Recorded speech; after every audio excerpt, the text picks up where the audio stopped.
बिसयाव जोङो नुनो मोनो नाथाय दायो जों नुनो मोनदों इसोरा जि मोनसे गेदेर थांखिखौ लानानै नखरखौ दाजेनदोंमोन नखरखौ सोरजिदोंमोन इसोरा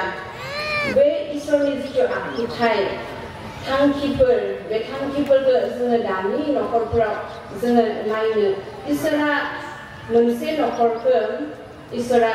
बेबायदि इकुवेलयै सोरजिदों नखराव जाय बिसि बिसाय थायो नखरनि बिगोमाफोर थायो इसोरा सानैखौबो समानहै इसोरा सोरजिदों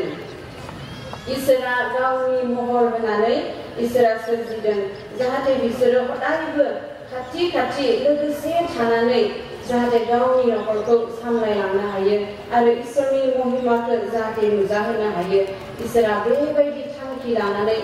इसोरा नखरखौ सोरजिदों आरो बेवहायनो जोङो गाव गावनि नखरखौ जोङो जोथोन लानांगौ आरो इसोरा जिसु ख्रिस्टआ जोंनो जि गोजोननायखौ होलांदों बे गोजोननायखौ जोङो गावनि नखराव जोङो लाखिनो जोङो नांगौ बा जोंनि नखराव मोनसे हान्थि परिबेसखौ जोङो खालामनानै जोङो बेबायदि लानांगौ आरो जेब्ला जोङो बाइबेलनिफ्राय जुदि जोङो नायो नखरखौ सोरजिनायनि जिथु गाहाय बेबायदि फोरोंनाय बाइबेलाव जेब्ला जोङो नायगोन इफिसास 5:25 सिरिखौ जेब्ला जोङो नायगोन इफिसास 5:25 सिरि बेयाव बेबायदि बुंनाय दङ अ बिसायफोर ख्रिस्टआबो गिर्जाखौ अननानै बिनि थाखाय गावखौ जेरै गथायदों बेबादिनो नोंसोरबो गाव गावनि बिहिखौ अन जिसु ख्रिस्टआ गावखौ जेरै गिर्जानि थाखाय गथायदों बेबायदिनो बिसायफोरा गाव गावनि बिसिखौ बिसोरो अननांगौ आरो नैथिया जादों इफिसासनिनो जोङो नायनो इफिसासावनो 5:22 सिरिखौ जेब्ला जों नायगोन अ बिहिफोर नोंसोरो फोरबोनि सिङाव बादि गाव गावनि बिसायनि सिङाव गंदो गाव गावनि बिसायनि सिङाव गंदो आरो बे बाइबेल सिरियाव जोङो मिउचुअल रिलेशनशिपखौ जोङो नुनो मोनदों बे बाइबेल सिरियाव आरो बेनो जादों जोंनि बेबायदि गाहाय फोरोंनाय बाइबेलनिफ्राय गाहाय फोरोंनाय मोनसे नखरखौ जुदि जोङो गोगोमहै गसंनानै जुदि जोङो लाखिनोब्ला बे बाथ्राया साफ्रोम नखर बिगोमानियाव बिसि बिसायनि गोसोआव बे बाथ्राया थानांगोन अननाय आरो मान होनाय बे मोननै बाथ्राखौ जोङो बेयाव नुनो मोनदों अननाय आरो मान होनाय बिसाया गावनि बिसिखौ अननांगोन आरो बिसिया गावनि बिसायखौ मान होनांगोन अननाय आरो मान होज्लायनाय बे मोननै बाथ्राया हदायबो बिसि बिसायनि गेजेराव थानांगोन आरो जेब्ला अननाय मान होलायनाय बेबायदि मिउचुअल रिलेशनशिप जेब्ला थानाय नङा बिसि बिसायनि गेजेराव जेब्ला थानाय नङा बे नखराव मा जागोन अशान्ति सृष्टि जागोन गोजोननाय गैयै नखरा बेबायदियै जागायजेनगोन जेब्ला अननाय आरो मान होनाय बे मोननै बाथ्राया जेब्ला नखराव थानाय नङा अब्लानो नखराव अशान्ति परिबेस गोजोननाय गैयै बियो जागायजेनगोन आरो बेवहायनो जोङो गावनि नखरखौ गोजोन नखर ख्रिस्टियान नखर बेबायदियै जोङो फसंनोब्ला बे मोननै बाइबेल सिरिखौ जोंनि बिसि बिसाय साफ्रोमबो बे बाइबेल सिरिखौ गोसोआव लाखिनांगोन আমি বাইবেলত যেতিয়া চাওঁ ইফিছিয়া 5:25 পদ ইফিছিয়া 5:25 পদ আমি চাওঁ হে স্বামীসকল খ্ৰীষ্টই যেনেকৈ মণ্ডলীক প্ৰেম কৰিলে আৰু তাৰ নিমিত্তে নিজৰ প্ৰাণ দিলে তেনেকৈ তোমালোকেও নিজ নিজ ভাৰ্যাক প্ৰেম কৰা এই বাইবেল পদত আমি দেখা পাওঁ যে স্বামীসকলে নিজৰ নিজৰ ভাৰ্যাক প্ৰেম কৰিব লাগে যেনেকৈ যীশু খ্ৰীষ্টই গীৰ্জাক প্ৰেম কৰিছিলে ঠিক তেনেদৰে সকলোকে নিজৰ ভাৰ্যাক তেনেকৈ প্ৰেম কৰিবলৈ ঈশ্বৰে তেনেকুৱা আদেশ দিছে যীশু খ্ৰীষ্টই তেনেকুৱা আমাক শিকাইছে আৰু আমি চাওঁ ইফিছিয়া 5:22 পদ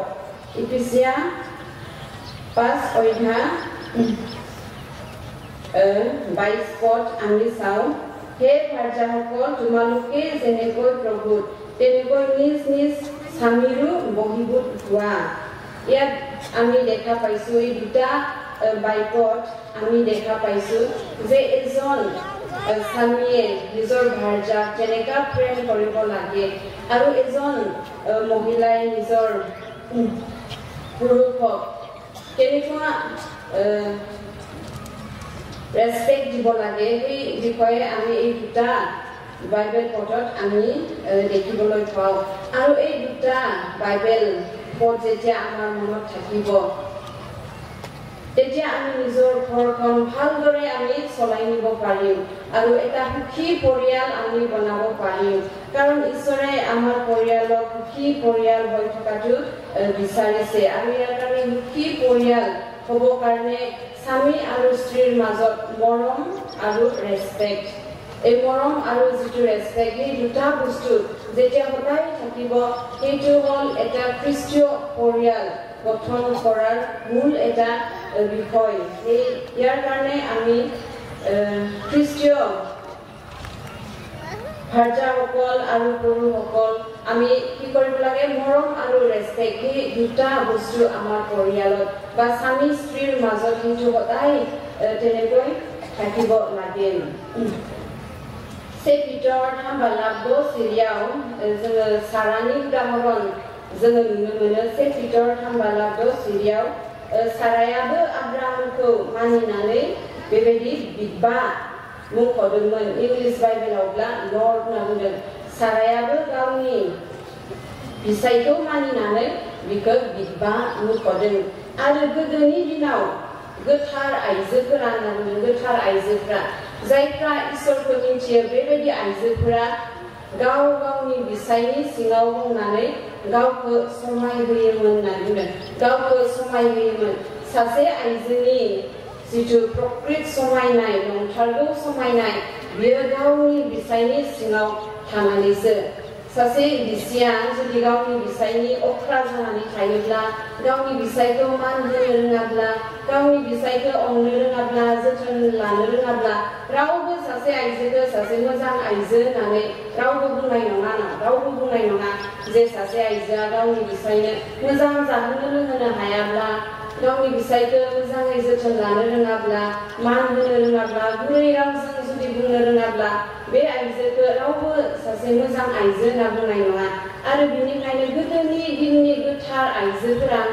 गासै आइजोखौबो बुङाखै नाथाय गोथार आइजोफोरा मा खालामोमोन बेबायदिनो गाव गावनि बिसायनि सिङाव गंनानै बिसोरो गाव गावखौ बेबायदि समाय होदोंमोन आरो बेबायदि मोनसे बाथ्रा बुंनाय दङ जे जुदि सासे हौवाया नखरनि बिगोमाब्ला बा नखरनि खर'ब्ला आइजोआ सासे आइजोआ बिनि खर'नि किरिटि होनना बुंनाय जादों आरो जुदि सासे हौवाया नखरनि खर' बा बिगोमाब्ला सासे आइजोआ माने बिनि किरिटि माने बिनि समायनाय सानैजों जेब्ला लोगोसे थागोन सानैजों जेब्ला बेबायदि हदायबो अननाय मान होज्लायनायाव जेब्ला थागोन बेयावसो बेबायदि समायनाय आरो गोजोन नखर दानायनि फाउन्डेसन जागायजेननाय मोनसे गोजोन नखर दानायनि बियो जागायजेननाय आरो बेयावहायनो साफ्रोम हौवाफ्राबो गावनि आइजोखौ गावनि हिन्जावखौ अननो रोंनांगोन आरो हिन्जावफ्राबो गावनि हौवाखौ मान होनो रोंनांगोन बेबायदि मिउचुअल रिलेशनशिपआ जेब्ला थागोन नखरा बेबायदि जौगागोन आरो ख्रीष्टीय नखर बेबायदि जानो हागोन आरो इब्रियारि 13:4 सिरियाव बेबायदि बुंदों जे बिहि बिसाय फोथायज्लायनायाव थाथारनांगोन होनना बुंदों बिहि बिसाय सानैजों फोथायज्लायनायाव थाथारनांगोन आरो फोथायनायानो गैयाब्ला बे नखरा नखर जानाय नङा ख्रीष्टीय नखर बेबायदियै जानाय नङा आरो बेवहायनो बिहि बिसाय सानैबो हदायबो बेबायदि फोथायज्लायनायाव थानांगोन प्रथम पितर 3:6 प्रथम पितर 3:6 ইয়াত সাৰাৰ বিষয়ে লিখা আছে কিয়নো অতীতৰ যি ধাৰ্মিক নাৰীসকলে ঈশ্বৰত ভৰসা ৰাখিছিল তেওঁলোকেও সেইদৰে নিজৰ নিজৰ স্বামীৰ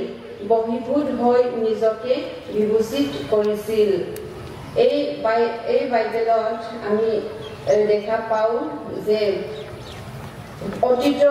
অতীতৰ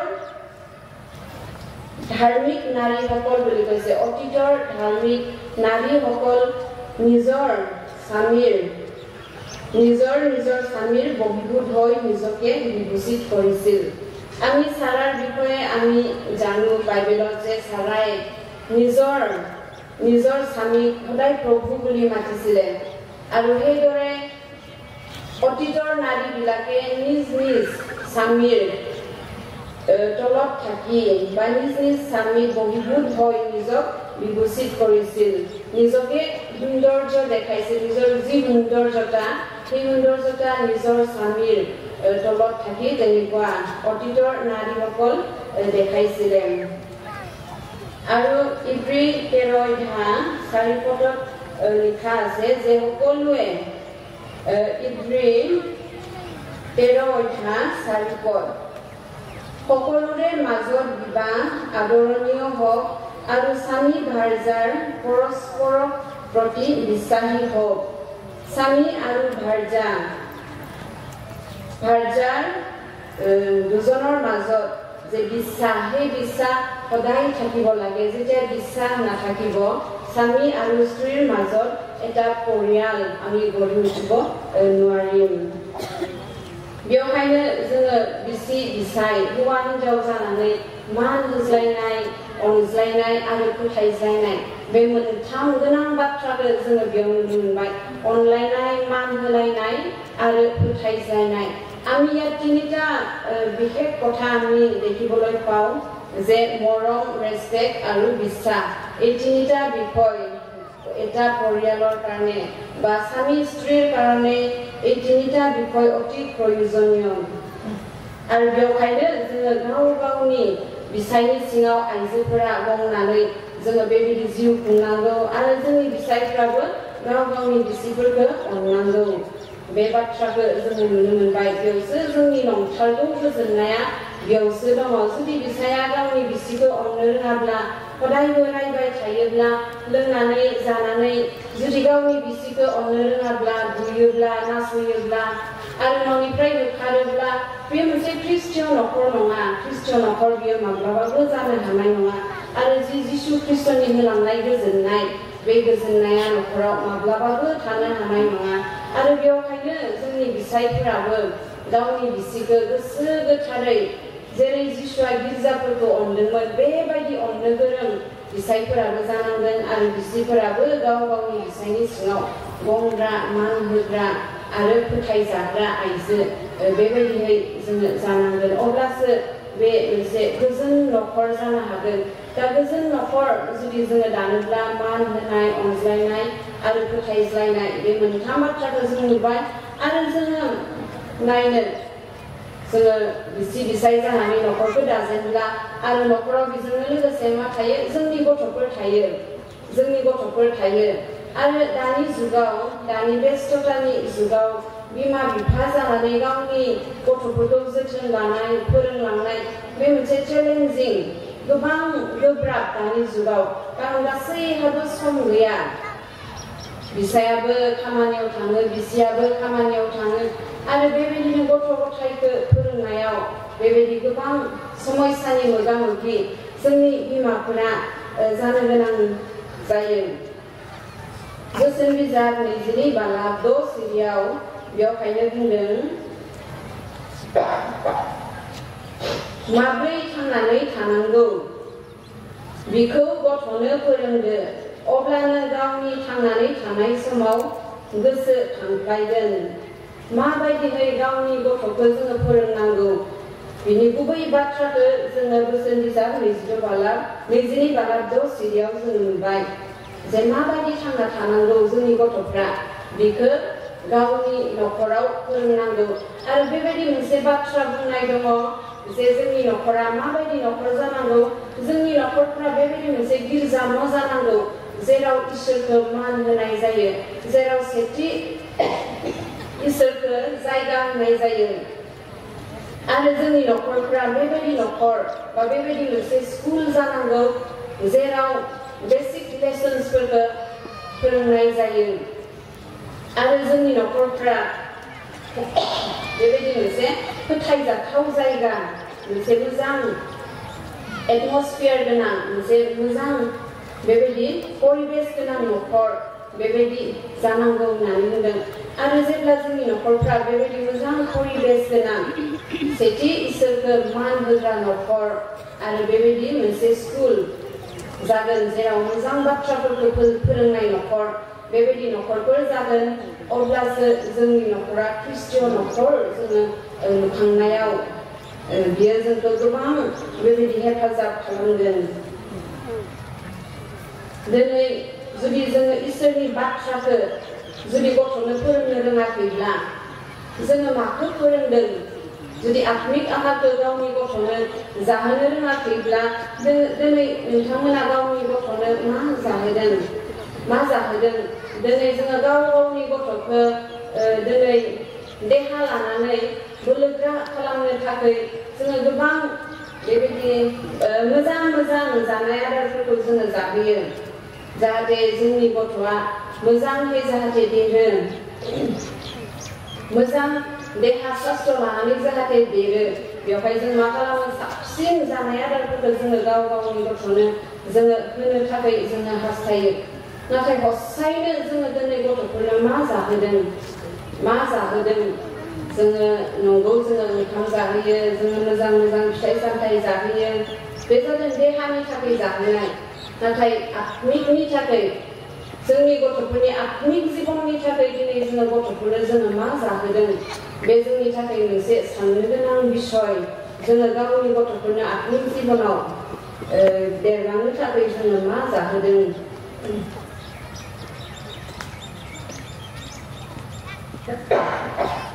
बाइबेलाव आंनि देखा पाउन Proverbs হিতুপদে 22 অধ্যায় 6 পদ ইয়াত কোৱা হৈছে যে সন্তানে কেনেকৈ চলিব লাগে সেইটো তাক শিকাব লাগে কেনেকৈ জীয়াই থাকিব লাগে সেই বাক্যবোৰ নিজৰ সন্তানক শিকাব লাগে আৰু এই বাক্যৰ পৰা আমি যেতিয়া চাওঁ যে আমাৰ ঘৰবোৰ কেনেকুৱা হ'ব লাগে আমাৰ পৰিয়াল বা আমাৰ ঘৰ এনেকুৱা ঘৰ হ'ব লাগে য'ত ঈশ্বৰক প্ৰথম স্থান দিয়া হয় আৰু আমাৰ ঘৰবোৰ এনেকুৱা এটা স্কুল হ'ব লাগে য'ত আমি ভাল শিক্ষাবোৰ নিজৰ সন্তানক আমি শিকাব পাৰোঁ আৰু এনেকুৱা এটা ভাল এটা পৰিৱেশ থকা এখন ঘৰ হ'ব লাগে য'ত সকলোৱে মিলা প্ৰীতিৰে থাকে ইজনে সিজনক প্ৰেম কৰে ইজনে সিজনক মৰম কৰে তেনেকুৱা এটা ভাল ঘৰ আমি গঢ়ি তুলিব লাগে আৰু আমি আজি দেখা পাওঁ আজিৰ দিনত যে পিতৃ মাতৃসকলে নিজৰ কামত সকলোৱে ব্যস্ত হৈ থাকে সকলোৱে ব্যস্ততাত থাকে আৰু ইয়াৰ কাৰণে বহুতখিনি সময় আমি নিজৰ সন্তানৰ লগত কটাবলৈ আমি নাপাওঁ ইয়াৰ কাৰণে আমাৰ কাৰণে ভাবিব লগা কথা যে আমি নিজৰ সন্তানক আজি আমি কি খুৱাইছোঁ শাৰীৰিকভাৱে বলৱান হ'বলৈ আমি নিজৰ সন্তানক বহুতো ভাল খাদ্যবোৰ আমি খুৱাওঁ ভাল ফল-মূল আৰু তেনেকুৱা বহুতো ভাল খাদ্যবোৰ আমি খুৱাওঁ কিন্তু আত্মিকভাৱে বলৱান কৰিবলৈ আমি নিজৰ সন্তানক আমি আজি কি খুৱাইছোঁ সেইটো আমাৰ বাবে এটা চিন্তা কৰিবলগীয়া এটা বিষয় आरो बेवहायनो जोङो नुनो मोनदों जोंनि नखरफोराव जुदि जोङो इसोरनि बाथ्राखौ फोरोंनो रोङाब्ला गावनि गथ'फोरखौ जुदि जोङो आत्मिक आहार जुदि जोङो जाहोनो रोङाब्ला साननानै नाय जोंनि नखरा भबिष्यत माबायदि जालांगोन दिनै जोंनि गथ'फोरा उन्दै बैसोआव दङब्ला बे गथ'फोरा सानसे देरलांगोन आरो देरनानै बिसोरो बेबायदिनो सेंग्रा सिख्ला बैसो जाहैगोन बै समाव बिसोरनि अबस्थाया मा जाहैगोन सेंग्रा सिख्ला बैसोनि अबस्थायाव जोङो गावनि गथ'खौ गासै गाज्रिनिफ्राय जुदि मोजां अबस्थायाव जुदि नुनो लुबैयोब्ला गाज्रि लोंनाय जानाय आरो गासै गाज्रि संसारि बायदि सोलिनायनिफ्राय गोजानाव थानानै मोजां जिउ जुदि जोङो खुंनायखौ जुदि जोङो गावनि गथ'फोरनि जिबनाव जुदि जोङो नुनो हास्थायदोंब्ला जोङो गावनि गथ'नो जोङो फोरोंथारनांगोन जोङो गावनि न'खराव शान्ति परिबेसखौ अरायबो जुदि लाखिनो जोङो इच्छा खालामोब्ला जों रावबोथ' अशान्तियाव थानो मोजां मोना न गोजोन गैयै परिबेसाव जोङो रावबो थानो मोजां मोना जेराव नांलायनाय बुलायनाय जेराव गाज्रि मोनलायनाय बेबायदि परिबेसाव थानो जोङो माब्लाबाबो मोजां मोना आरो बेवहायनो बे परिबेसखौ खालामनानै लानो हागोनाबो बे नों आंहासो बिमा बिफायासो बेखौ खालामनो हागोन आरो बेवहायनो जोङो बिमा बिफाफोरा मा जानांगौ हदायबो उनखौ नायहरग्रा जानांगौ उनखौ नायहरग्रा फिउचारखौ नायहरग्रा जोंनि फिउचारा माबायदि जागोन बेखौ जोङो डिजाइन खालामग्रा बिमा बिफा जानांगोन जोङो आर्टिस्टबो जानांगोन आखिनानै जोङो मोजां सावगारि आखिनो रोङा जानो हागौ नाथाय गावनि न'खरखौ मोजां डिजाइन खालामनो हाग्रा आर्टिस्ट बिमा बिफा जोङो बेबायदियै जोङो जानांगोन मोनसे बिजाबाव आङो फरायनो मोनदोंमोन आरो बेयाव मोनसे बेबायदि मोनसे आयदा आङो मोनदोंमोन आरो बेनो जादों डेडि ब्लेसिं भइड माने एम्पटी ब्लेसिंस मोनसे गुबुन हादरनि लिरनाय बेबायदि बिजाब आरो बे बिजाबाव बेबायदि लिरदों जे थांनाय 100 बोसोराव इउनाइटेड स्टेट्सआव गासै 50 सिरियाल किलार्स बेबायदि जादों आरो सिरियाल किलार माने मानसि बुथारनाय जाथायफोर जादों आरो बे 50 जोननि गेजेराव 49 जोनानो हौवासाफोर आरो थांनाय 30 बोसोराव गासै 62 स्कुलाव मा जादों स्कुल शुटिं माने गथ'फोरखौ स्कुलाव थांनानै बिदि गावहैनाय बुथारनाय बेबायदि घटनाफ्रा इउनाइटेड स्टेट्सआव जादों आरो बे 62 जोननि भितराव 61 हौवासाफोर आरो बिनि मादाव जेब्ला 17 जन क्रिमिनेलफोरनि सायाव जेब्ला स्टाडि खालामनानै नायबाय बिसोरनि सायाव बिजिरनानै नायबाय आरो मोननै बाथ्राखौ कमन नुबाय होननानै बुंदों आरो मोननै बाथ्राखौ कमन माने एखे रोखोमै नुबाय बेनो जादों जे बिसोरहा बे 17 जना न'खराव समस्या गोनां गथ'फोर बिमा बिफानि गेजेराव समस्या गोनां गथ'फोर आरो सोरहाबा बिफाजों समस्या गोनां गथ'फोर आरो मोनसेया जादों बिसोर गासैबो हौवासाफोर गासैहाबो न'खराव समस्या आरो गासैबो हौवासाफोर बेबायदि मोननै बाथ्राखौ कमन गासैनियावबो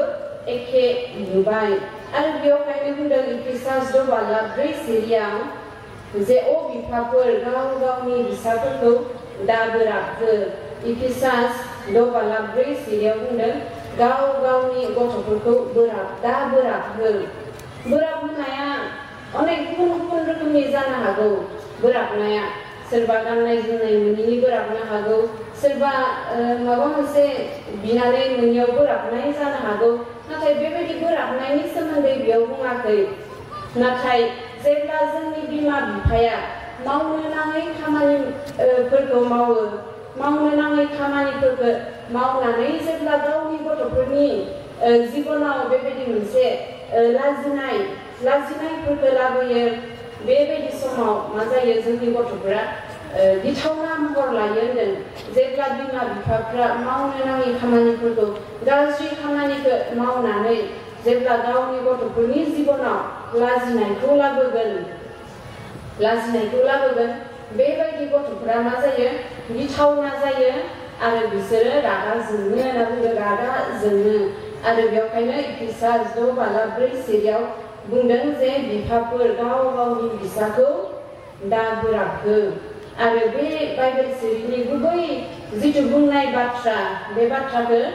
जोङो बेबायदियै जोङो बुजिनानै जोङो मोनो এটা কিতাপত পঢ়ি মই পাইছিলোঁ যে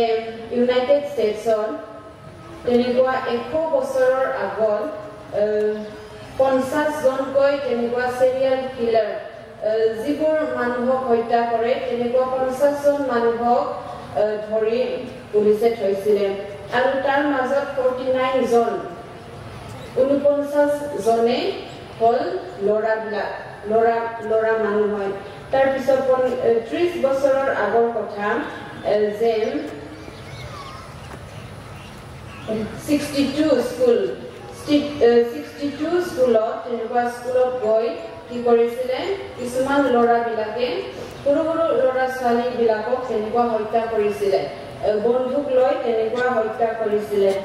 আৰু তাৰ মাজত দেখা গ'ল 62ৰ ভিতৰত 61 জনে হল লৰাবিলাক আৰু এই লৰাবিলাকৰ ভিতৰত 17 জনৰ বিষয়ে যেতিয়া পুলিচে সন্ধান উলিয়ালে জানিবলৈ চেষ্টা কৰিলে তেনেকুৱা এটা দুটা বিষয় পালে যে ইহঁতৰ পৰিয়ালৰ সমস্যা থকা আৰু কি হল আটাইকেইজনে লৰা হয় এই দুটা কথা সবৰ লগতে একে 17 জন মানুহৰ লগত এই কথা সবৰ লগতে মিল খোৱা হৈ গল আৰু ইয়াৰ কাৰণে ইফিচিয়ান 6:4 পদত যেতিয়া আমি চাওঁ ইফিচিয়ান 6:4 পদ হে পিতৃ মাতৃসকল তোমালোকে নিজ নিজ সন্তানবিলাকক খং নুতুলিবা কিন্তু প্ৰভুৰ শাসন আৰু শিক্ষাত তেওঁলোকক প্ৰতিপালন কৰা যেতিয়া পিতৃ মাতৃসকলৰ দুজনৰ মাজত যেতিয়া ভাল সম্বন্ধ নাথাকিব যেতিয়া পিতৃ মাতৃয়ে নিজৰ সন্তানৰ ওপৰত তেনেকুৱা এটা বেয়া কাম কৰি দেখাব তেতিয়া কি হয় আমাৰ সন্তানবিলাক খং উঠে আৰু তেনেকুৱা বেয়া কামবোৰ কৰে ইয়াৰ কাৰণে আমি সকলো পিতৃ মাতৃক কৈছে যে নিজৰ সন্তানক খং নুতুলাবা বুলি কৈছে আৰু বিনিफ्राय जोङो नुनो मोनबाय जे जोङो बिमा बिफा जानानै गावनि गथ'फोरखौ जोङो गोराब होनो जोङो नाङा दायो आङो जि बिबानाव दङ BBCA प्रेयार एन्ड काउन्सिलिं बिबानाव दङ आरो बेयाव गोबाङा काउन्सिलिंनि थाखाय फैयो आरज खालामजानो थाखायबो फैयो आरो बेबायदिनो एरिया पास्टर उमेन प्रमटारफोरखौ लानानै आङो खामानि मावो आरो बेयाव बांसिन फैयो बेरामिफोर आरो टिनेजार्सफोर आरो जायफोरा टिनेजार्सफोरखौ लाबोयो बिथांमोना माब्लाबा खनथाम खनब्रैबो लाबोयो माब्लाबा बिनिख्रुइ बांसिनबो लाबोयो आरो खनसे फैनायाव जोङो बिथांमोननि समस्याखौ जोङो हमदांजोबनो हाया बिथांमोननि गोसो सिंनि बाथ्राफोरखौ जोङो मिथिजोबनो हाया आरो जेब्ला जोङो मिथिया अब्ला काउन्सिलिं होनोबो जोंहा माब्लाबा समाव जोङो समस्यानि मोगा-मोगि जोङो जानो गोनां जायो नाथाय जेब्ला खनथाम खनब्रै बेबायदि लोगो हमबाय थागोन जेब्ला बिसोरजों रायज्लायबाय थागोन काउन्सिलिंफोरखौ होगोन लासै बेबायदिनो मोनसे बेबायदि ओंखारलाङो आरो थाङै जोबथायाव मा जाहैयो नखरनि समस्याया नुजाहैयो नखरनि समस्याया बेबायदियै नुजाहैयो जेब्ला नखराव समस्या जागोन बियो जोंनि गथ'फोरखौ एफेक्ट खालामो बिसोरनि मेन्टेलि फिजिकेलि बिसोरनि जिबनाव बेबायदि एफेक्ट खालामो आरो बेवहायनो दिनै जोङो नुनो मोनदों गोबां जोंनि गथ'फोरा नस्थ' जालांनो हमदों बेबायदि मोजां काउन्सिलिंफोरखौ माब्लाबा नांगौ समाव मोना नखराव जिबायदि मोजां परिबेस थानांगौ बेबायदि मोनैनि जाहोनाव दिनै जोंनि गोबां बेबायदि लाइमोनफ्रा गथ' गथायफोरा बेबायदि नस्थ' जालांनो हमदों दिनै गोबाङा ड्राग्स एडिक्ट जानानै रिहाब सेन्टारफोराव दङ दुखुनांथाव जोंनि नखरनि सावगारिफोरा बेबायदि दिनै जाबोगासिनो दङ